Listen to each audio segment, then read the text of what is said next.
ብዙዎቻችን የዓላማ ጽናት በጽንሰ ሐሳብ ደረጃ የምንረዳው ቢሆንም በሕይወታችን ተግባራዊ የምናደርገው እጅግ የተወሰንን ሰዎች ብቻ ነን።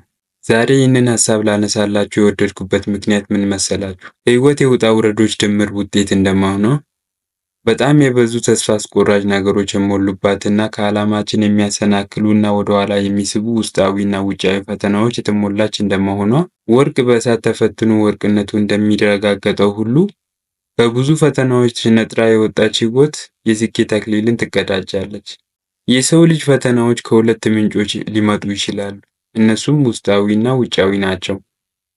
ውስጣዊ ፈተናዎች በቀላሉ መፍትሄ ልንሰጣቸው የማንችላቸውና ከዓላማችን የሚያሰናክሉና ከዓላማችን ወደኋላ እየሳቡን እንደሆነ እንኳን በቅጡ ሳንረዳ ለረጅም ጊዜ ሊቆዩ የሚችሉና ስኬታችንን ሊያዘገዩብን የሚችሉ አስቸጋሪ ፈተናዎች ሲሆኑ፣ ውጫዊ ፈተናዎች በአንጻሩ ከውጫዊ ኃይል የሚመጡና ወደምንፈልገው የስኬት ማማ እንዳንደርስ እንቅፋት የሚፈጥሩ ናቸው።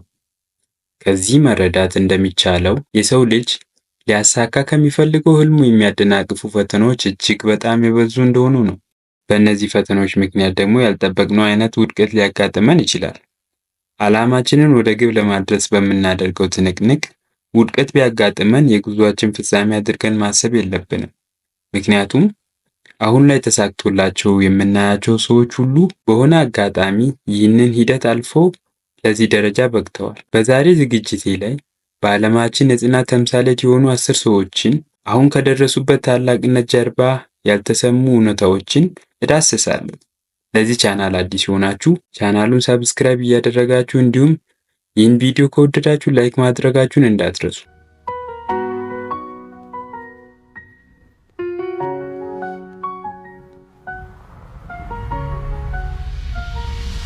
ወድቆ የመነሳት ተምሳሌት የሆኑ 10 ሰዎችንና ያሳለፉትን አስቸጋሪ ውጣ ውረዶችን ከመመልከታችን በፊት 3 ወሳኝ ጉዳዮችን ማለትም ውድቀትን፣ ጽናትንና ተርኒንግ ፖይንት አጠር አድርገን እንመልከት።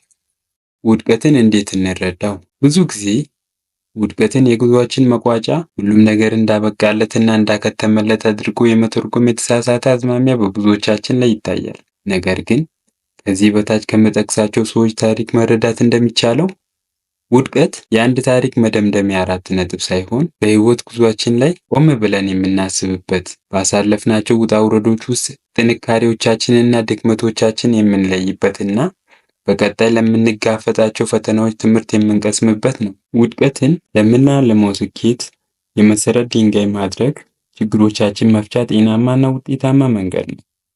የስኬት ቁልፍ በተደጋጋሚ በሚደረጉ ያልተሳኩ ሙከራዎች ጭጋግ ውስጥ ተሸፍኖ ይገኛል። ጭጋጉን ማጥራት ከቻልን ቁልፉን ያለ ከልካይ የግላችን እናደርጋለን።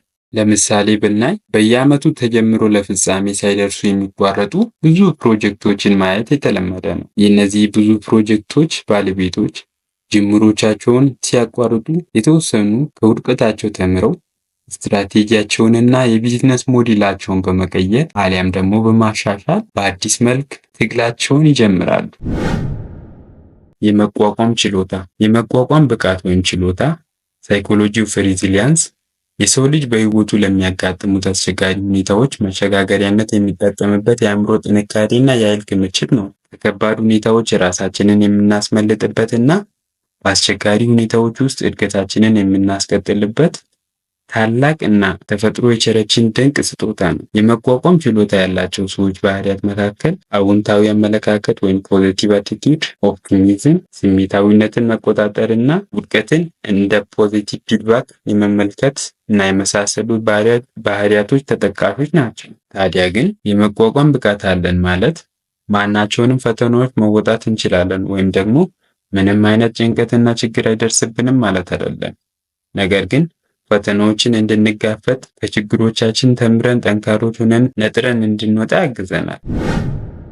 ሕይወታችን የሚቀይሩ አጋጣሚዎች፣ የስኬት ተርኒንግ ፖይንት ከብዙ አድካሚ ውጣ ውረዶች እንዲሁም ወድቆ መነሳቶች በኋላ የሚመጣና ራሳችንን የምናሳይበት ትልቅ ውሳኔ የምንወስንበት መሸጋገሪያችን ነው። እነዚህ አጋጣሚዎች ስትራቴጂያችንን የምንገመግምበት፣ ከውድቀቶቻችን የምንማርበት እና በስኬት ጎዳና ሊያስጉዙ የሚችሉ ወሳኝ ምርጫዎችን የምንመርጥበት ነው። ይህ ሂደት የምንከተለውን ዘዴ የምንቀይስበት ብቻ ሳይሆን አመለካከታችን ከተስፋ መቁረጥ ወደ ተስፋ መሞላት የሚቀየርበት ታላቅ የህይወታችን መነሻ ምዕራፍ ነው። ለምሳሌ ብዙ ካምፓኒዎች ከተደጋገሙ ውድቀቶች በኋላ የንድፍ ሂደታቸውን በደንበኞች አስተያየት ተመርኩዞ በማሻሻል ከሚጠበቅባቸው የላቀ ጥራት ይዘው ሲመጡ ተስተውለዋል። ከዚህ ሂደት እኛም ታላቅ ትምህርት ልንቀስም እንችላለን።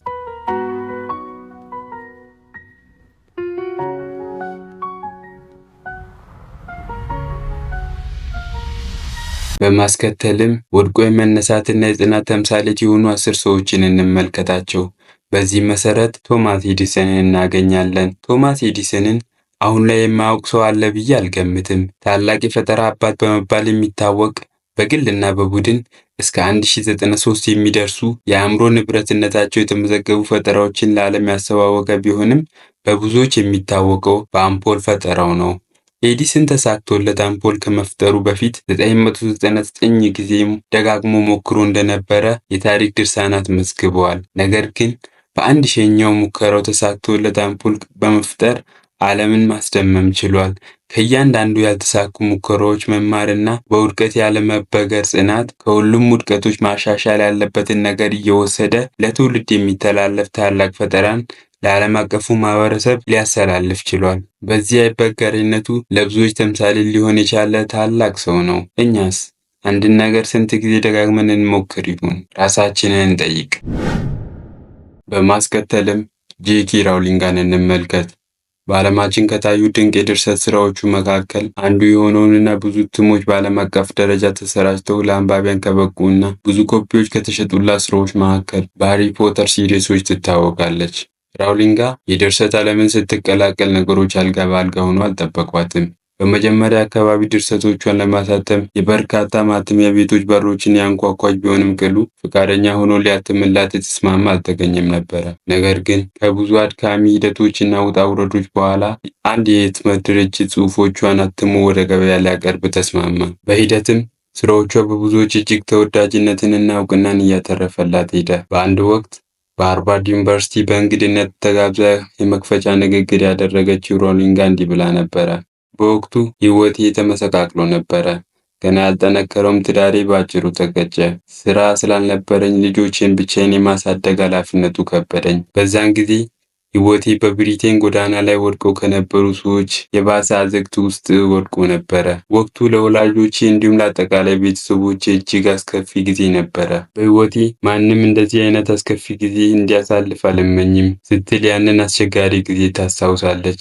በህይወታችን ስንቶቻችንን አስቸጋሪ ጊዜ ሲያጋጥመን እንደዚህ ታላቅ ሴት በተለየ ጽናት ተጋፍጠን የምንሻገረው? ቀጥለን የስቲቭ ጆብስን ታሪክ አጠር አድርገን እንመልከት።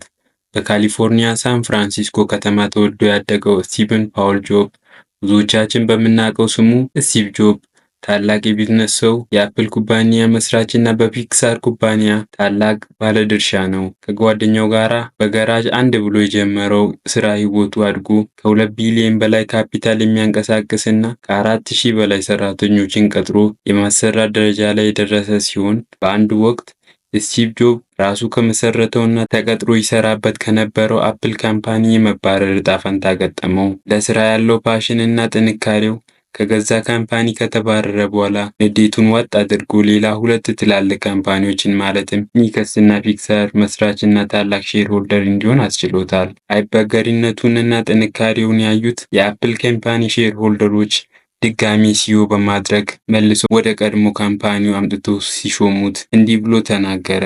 ስባረር ስሜቴ ትንሽ ቢጎዳም ምንም መስሎ አልታየኝም ነበረ። ነገር ግን ከአፕል መባረሬ በህይወቴ እጅግ በጣም ትጉና ታላቅ ሰው እንደሆነ ረድቶኛል ሲል ተናግሯል። የጽናት ተምሳሌት የሆኑ ሰዎችን ህይወት ዳሰሳ ስንቀጥል ቢል ጌትስን እናገኛለን። የማይክሮሶፍት መስራች እና እስከ ቅርብ ጊዜ ድረስ የዓለማችን ቁጥር 1 ባለሀብት በመሆን ሲመራ የቆየው ቢል ጌትስ በሃርቫርድ ዩኒቨርሲቲ በተለያዩ ምክንያቶች ትምህርቱን ያቋረጠው ቢል ጌት በወቅቱ ከሌሎች ጋር በመደራጀት ታሪፍ ኦ ዳታ የተባለ ዳታ በመሸጥ ታሪፍ የማስከፈል ስራ ቢጀምርም ስራው አትራፊ ባለመሆኑ ሊገፋበት አልቻለም። ነገር ግን እስኪሉንና ለፕሮግራሚንግ ያለውን ፓሽን በመጠቀም ካለፉ ስህተቶች በመማር የዓለማችን ታላቁን የሶፍትዌር ኩባንያ ማለትም ማይክሮሶፍትን በመመስረት በ31 ዓመቱ የዓለማችን በጥረቱ ቢሊየነር የሆነ የመጀመሪያ ወጣት ሊሆን በቃ። በአንድ ወቅት ስላሳለፈው ህይወት ተጠይቆ ሲናገር ብዙዎቻችን ጋራ ስኬትን ማጉላት የተለመደ ነገር ቢሆንም ከውድቀቶቻችን የቀሰምናቸውን እውቀቶች ችላ አለማለት ግን እጅግ ተገቢ ጉዳይ ነው በማለት ተናግሯል። ቀጥለን አልበርት ኢንስታይንን እንመልከት። በብዙዎቻችን ጭንቅላት ኢንስታይን የተባለው ስም ከምሁርነትና ከጂኒየስነት ጋር ተቆራኝቶ ይታወሳል። እውነት ነው። ስሙ ከፍ ብሎ እንዲታወስ ያደረገውን ሪላቲቪቲ ቲዮሪ ለዓለም በማስተዋወቁ ነበረ። ነገር ግን ይህ ስኬት እንደምናስበው በቀላሉ የመጣ እንዳይመስላችሁ። ይህ ታላቅ ሰው በህይወቱ እጅግ በጣም የበዙ መከራዎችና ፈተናዎች ገጥመውት ነበረ። እንዲያውም እስከ 9 ዓመቱ ድረስ መናገር የማይችል ሰው ነበረ። ጸባዩም ጥሩ ስላልነበረ ከትምህርት ቤት ሊባረር የቻለው ኢንስታይን በዙሪክ ፖሊቴክኒክ ትምህርት ቤት የመማር ዕድል ቢሰጠውም ሊቀበሉ አልፈለገም። እነዚህ ሁሉ ጫናዎች ተደምሮ አልበርት ኢንስታይንን በ1921 በፊዚክስ ኖቤል ተሸላሚ ከመሆን አላገዱትም። በአንድ ወቅት ተጠይቆ ሲናገር እንዲህ ብሎ ነበረ፣ እምነቴ ይህ ነው፣ ስኬት በውድቀት ሂደቶች የመጨረሻው ውጤት ናት ሲል ተናግሮ ነበረ። እስከ ዛሬ ድረስ የእርሱ ጥናትና ምርምር ውጤቶች በህይወታችን ታላቅ አሻራ እያሳደሩ ይገኛሉ። አንተም በህይወት እስካሁን ታላቅ ነገር አላሳካም ማለት በህይወት እንደ ኢንስታይን መሆን አትችልም ማለት እንዳልሆነ መረዳት ይገባል። ህይወት እስኪያልፍ ድረስ ታለፋለች ይላል የሀገሬ ሰው።